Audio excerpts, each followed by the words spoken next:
couple of people said to me this morning, I'm not sure if you take this as a compliment or not, but you look better coming back than you did at the end of the last Mark 1. How did it all come about? Who talked to who, and who then said, start dieting?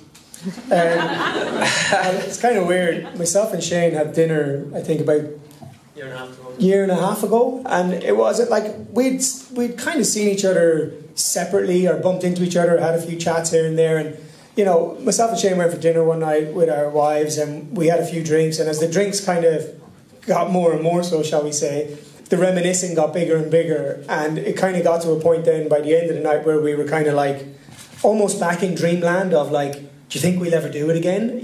And I think we all probably had so much time away from it that we realised what it was that we actually had. I think for probably the last 2 or 3 years of the band, well, for a lot of the band, we didn't really realise what Westlife was or how successful it had become.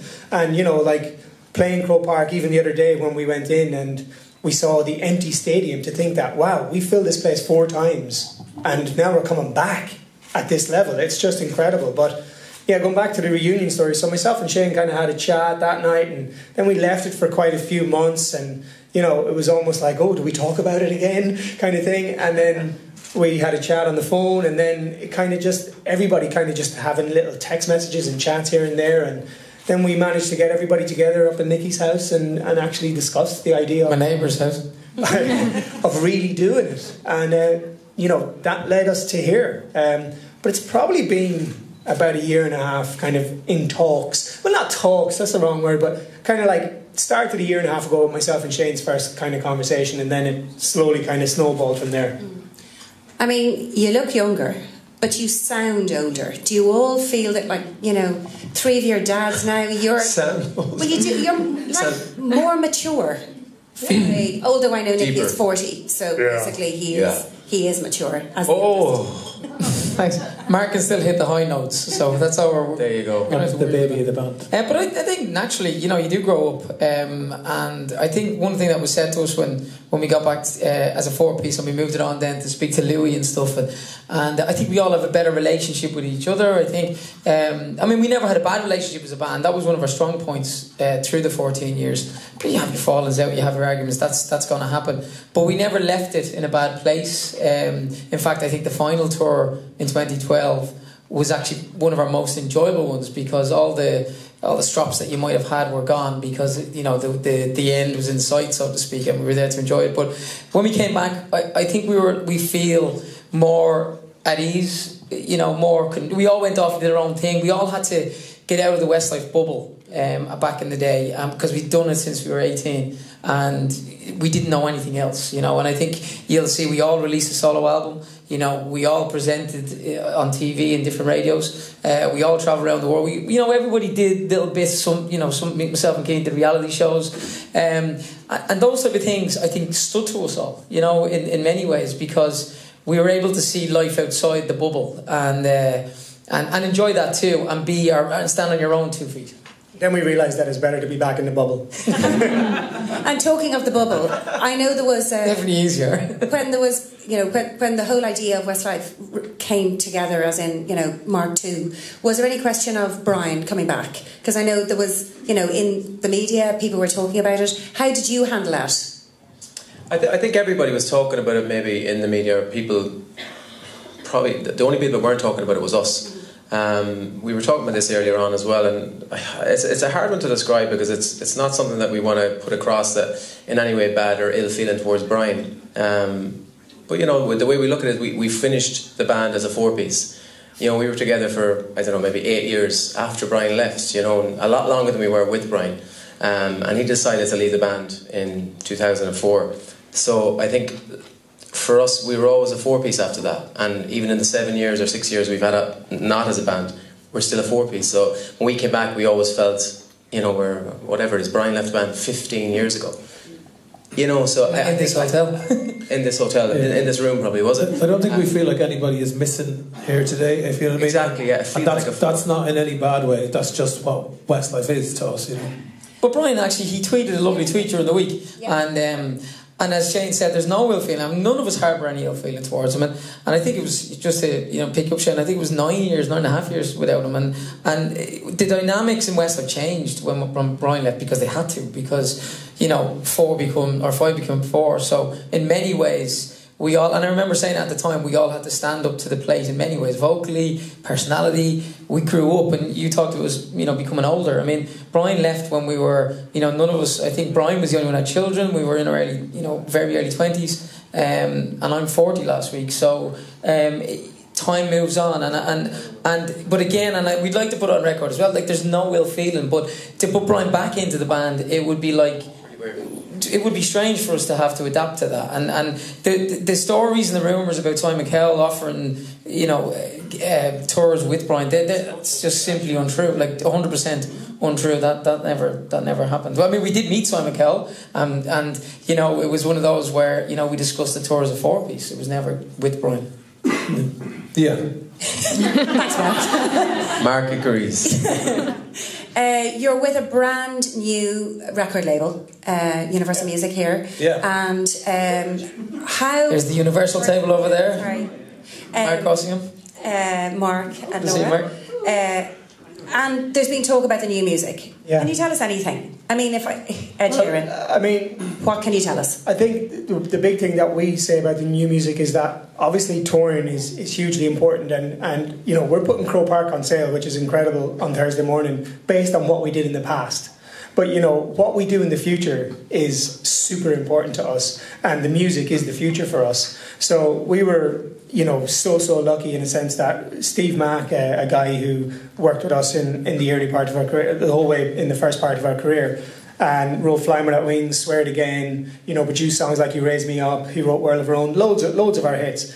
He managed to be writing with a certain man called Ed Sheeran, who turned around one day to him in a songwriting session and said, I'd love to write like a Westlife style song. And they went off and they wrote a Westlife song, and then we didn't know any of this was happening, but we got back together behind closed doors and we went to see Steve, and he played us a few songs, and he was like, oh well, this is actually an Ed song that Ed wrote saying he wanted to write a Westlife style song. Before he knew we were getting back together, so it kind of always meant to be, And actually, just on that point, I remember having a conversation with you, and I was walking in Malahide Castle one evening about 2 years ago. We were talking about potential Westlife. Was it the right time? Was it not? And I remember, because I was on 2FM, saying, I don't know where Westlife music fits into the current market. Moving on to the story of if we come back, can't just be nostalgia. We need Ed Sheeran. You know what I mean? That's or someone of that ilk. Yeah. And little did we know, Ed was in the background, saying, I want to write a Westlife tune. And really, there was only 2 people that could get Westlife back out of bed. I've always said it was Steve Mack and Ed Sheeran, and we're in that position, thankfully. But the idea of for us to try and make music that sounds both Westlife and 2018 at the same time was very daunting. But Steve and Ed really have pulled it off. I mean, it sounds exactly like Westlife, but also exactly like 2018. And that was such a huge hurdle to get over so early in the day. So everything's really got off to a fantastic start, and hopefully it can kind of continue to go that well, for us. But on saying it, we are so excited for people to hear it. Obviously, we've been holding it close to our chest, but when it actually does come, we feel people are going to be taken back by it a little touch, because it's not what you're going to typically expect. It's very Westlife because it's Westlife. It's not reggae or rap or anything. No, it's pop music, but it's exactly where Westlife need to be musically, and I think it's very current. It would sit alongside any songs on the charts, but it's also like feels like a sound that we've been looking for a very long time, even when we were in the band. Okay, going back to Croke Park. What can we expect? Have you any kind of special surprises up your sleeves? Have you started thinking about design? Anything that you can share with us? Well, I suppose we've had a few conversations with show producers and stuff like that. The best thing we can say about everything from the 4 of us is you're going to see Westlife 2.0. This is going to be bigger and better this time around. We're not here to just go and do one show in Croke Park. We're here to do Croke Park this year, and wherever we can take it the following year and the following year. We want this to, as Nikki said, we have a legacy to kind of come back to that we're so proud of, and we want to grow that. So between the music, the concerts, everything, we just promise everybody an amazing show. We could never be a tribute to our former selves. I really, I think we all would agree with that. That we left it in such a good place, that if we came back, it had to be even better. If anything, I think the passion and fire that's in us is bigger than it ever was. Even at the very, very, very start, it kind of feels like we stepped away from something that was so massive and so huge, and to think that we can come back to it straight away at that level. We are so hungry to make it as big as it can possibly be worldwide. And how are your respective families feeling about you getting onto a tour bus again? I think they're very excited. We chat about stuff like this all the time, and I think our families, our kids, our mums and dads, our brothers and sisters, everybody is so excited about, I think, just seeing Westlife again. Just not because we're a family, but just to see Westlife on stage again. Like, we're excited about being Westlife again. But I think our kids, obviously, a lot of our kids never experienced this.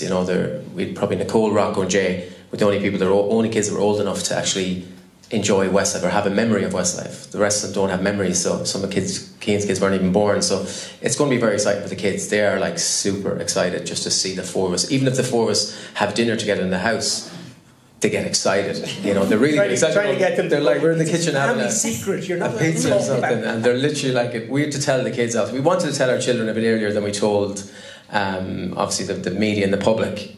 And we told them you have to keep it a secret, because it was very hard to have a conversation with Keane over a cup of coffee, or Mark was in my house having a cup of coffee, and we're like, they'd walk past and it's like, don't say anything, So eventually we had to tell them, but they kept it a secret. Amazing. Some of them. So when they came to my house, Gia, who wasn't born when we went around, was born after Westlife, and she was really excited to see them. When they're all in the kitchen, I asked her who her favourite was. She said Shane. So it's a natural response, Nikki. Sorry, Nikki. I didn't feel great in this house. Louis' favourite. Well, I've learned that today too. When she said that, I didn't feel great. Time. Do you have any time? Is there any kind of time about the album, the single dropping, anything new music-wise? Are you just working up through all of that at the moment? We don't have exact dates by any means. I think we'd love to have an album ready for next year.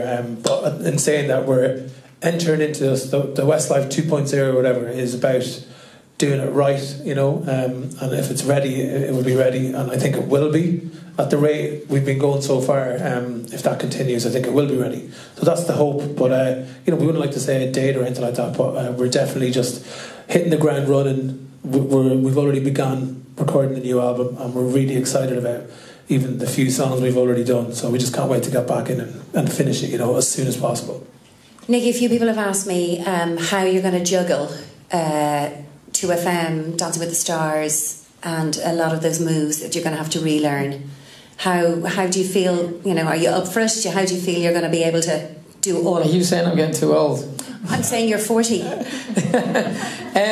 Yeah, look, it's a great position to be in. It's a good, happy problem. I mean, first and foremost, for three of us anyway. Well, all of us in relationships, but we're husbands and partners and fathers, and that's the most important thing. That's the most difficult juggle when you go to a band like this. But that can be done. I mean, there's older bands than us that do it, so that's one positive. With Dancing with the Stars, it is 12 weekends from January to the end of March at the moment, so I suppose that can be catered for, because weekdays, if it wasn't on radio every day, recording could be, as I've been doing at the moment, nipping back and forth to London, that can be catered for, which is it's a brilliant show. I love doing it. It's huge, etc.